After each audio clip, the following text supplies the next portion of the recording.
I had the pleasure of traveling to Alaska for one summer.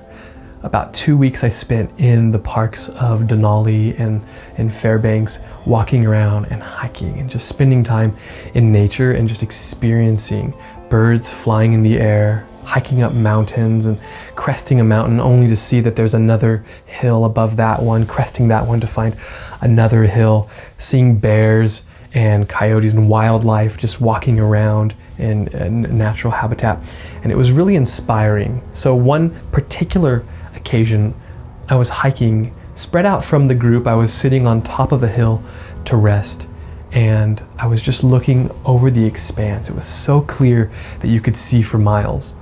And I saw, it was very cloudy, but I saw a beam of light at a certain moment just kind of opened up, almost as if it was in a movie, and it just shone light on the hill that I was sitting on. As soon as I was reading, I looked up and noticed that the light started to travel down the hill where we had just come from, across the valley, and up to another hill where it started to snow.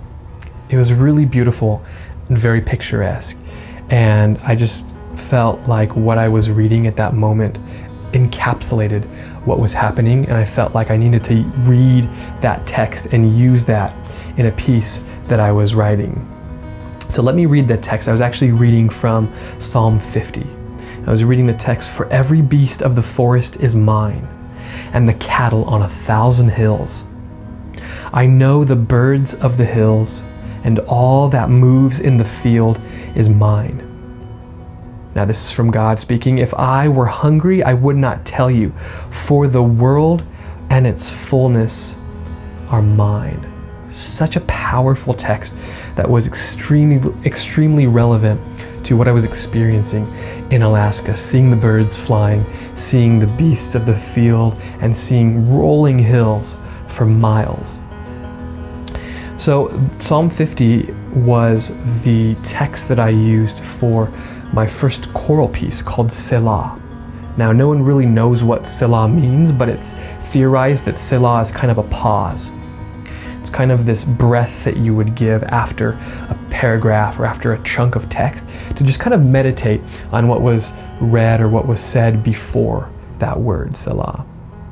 So in this psalm, there's 2 or 3 of those places where you would just rest. You'd see the word Selah and you would just rest. And so I decided to name the first choral piece I wrote Selah. So it was just indicative of that rest that I found in Alaska. Now, Psalm 50 is actually pretty long. In fact, it's about 23 verses long, and I only really took about 3 of the verses out of that were particularly relative to sort of the beasts of the field, the birds that I saw, and of course the providence of reading the fullness of God. "If I were hungry, I would not tell you, for the world and its fullness is mine."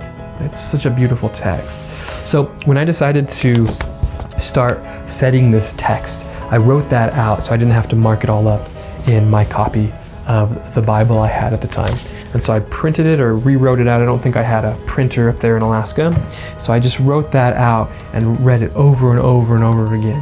And I decided that because it was a song, because I was going to write a piece of music with it, I was going to edit the text ever so slightly to add some repetition.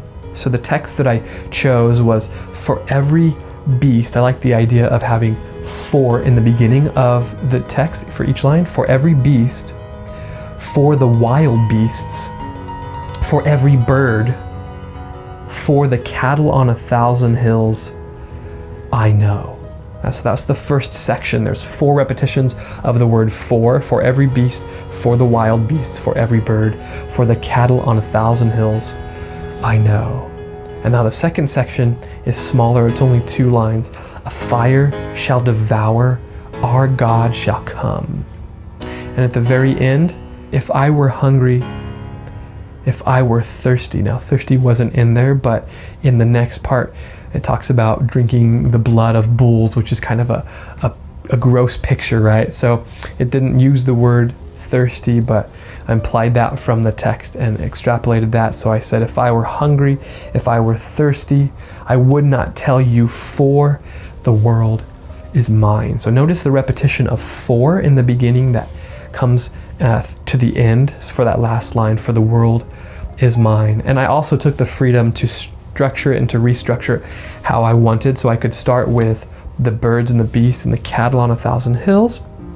Then a fire that shall devour shall come, foreshadow of the end times to come.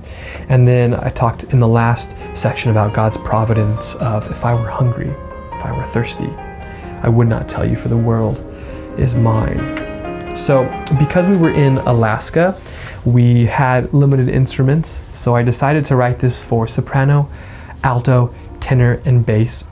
So 4 voices plus glockenspiel, bass drum, and double bass. Now initially the commission was for 3 people, so it was just a piece for soprano, alto, and tenor, and each of them were playing hand percussion. One was playing glockenspiel, one was playing bass drum, and one was playing the double bass. However, the interesting thing was that most of them, outside of the double bass player, the other 2 weren't actually percussionists. So I had to write parts that were really, really simple so that they could sing and play sometimes at the same time and sometimes opposite. So it was kind of difficult for them, but they rose to the challenge and did a really great job. Of course, after I left Alaska in 2017, I decided to rewrite it for a full choir using 2 soprano parts, an alto part, 2 tenor parts, and a bass part. And then I kept the glockenspiel, the double bass, and the bass drum to add some effect. So in order to write this piece, the first thing I did, just like I recommended in the previous video, was I sat there and wrote out where I needed breaths.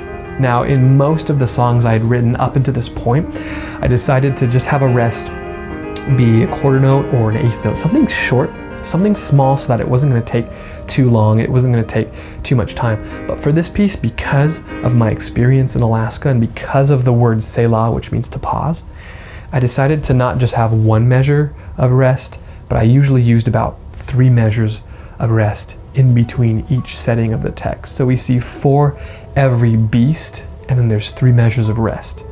For the wild beasts, there's rest. For every beast, another 3 measures of rest. For the wild beast, there's more rest. And it continues this way until the B section, which is kind of like the chorus. And in that section, there's no rest, but there's a canon that unfolds. So we have one voice saying, a fire shall devour. I repeated the fire. So a fa fa fa fa fa fa fa fa fa fa fa fa fa fa fa fa shall shall shall shall shall shall shall shall shall shall shall shall shall shall shall. And then in the tenors and the basses, they're saying the words in forte, really loud, and they're just projecting these chords. A fire shall devour, really powerfully over the lighter fire shall with the repetitions of the syllables and the consonants.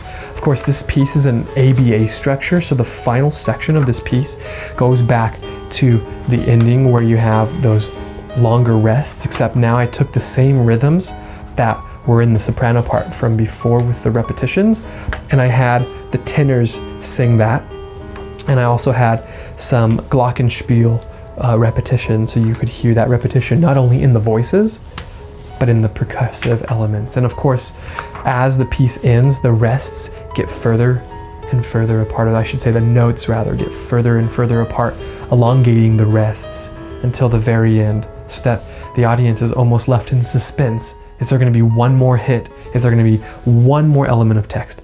Or is this the end? So in this piece, I decided to use the text not only to paint the words, but I also used it for the structure to show the rest, and I used the structure of the ABA just from what I pulled from the text. So not only can you use word painting when you're using text, but you can also use it to show you what structure to use, either ABA form, binary form, song form, maybe rondo form, or it can even be through composed. See if you can take something from it to use in your own music.